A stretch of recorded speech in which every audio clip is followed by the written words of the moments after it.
Panama City officials are calling for an end to the misinformation still circling around the West Beach Drive Pathway project. With an emphasis on the difference between the project and the non-binding referendum that voters passed on Tuesday night. News 13's Grace Fellows joins us live in our studios. And Grace, what's the latest discussion at tonight's commission meeting?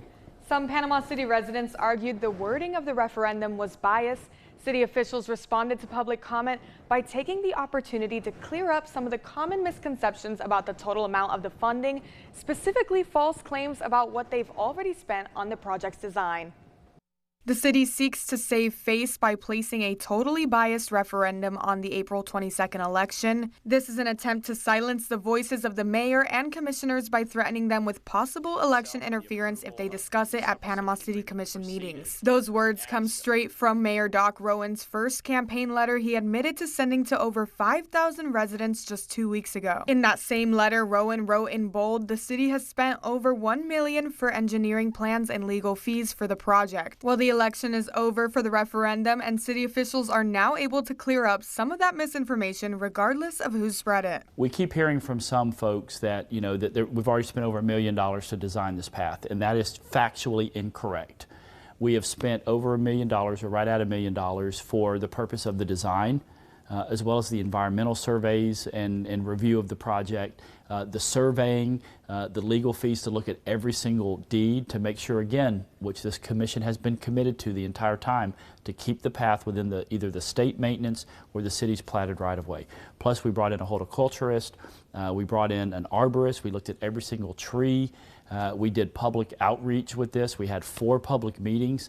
All of those have been those fees. Hayes also addressed claims the referendum was biased, saying the text was even workshopped to clarify language. I respectfully disagree that the wording was biased. There were a couple of words, if you go back to the commission meeting when they discussed and voted to put the referendum on the ballot, there was 2 words.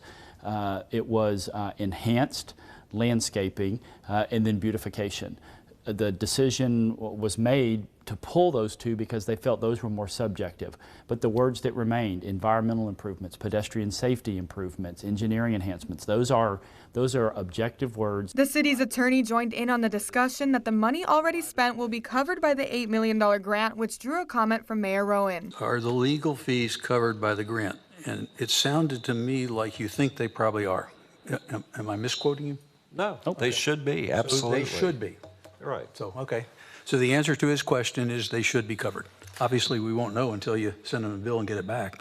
Correct. Many who opposed the referendum were concerned the grant would not cover the total funds needed for a project of this nature. We have recently updated our engineering estimate for the construction cost, and we feel very, very sure that our estimate and the overall grant of $8 million is going to be more than enough to build this sidewalk from Frankfurt Avenue to Johnson Bayou.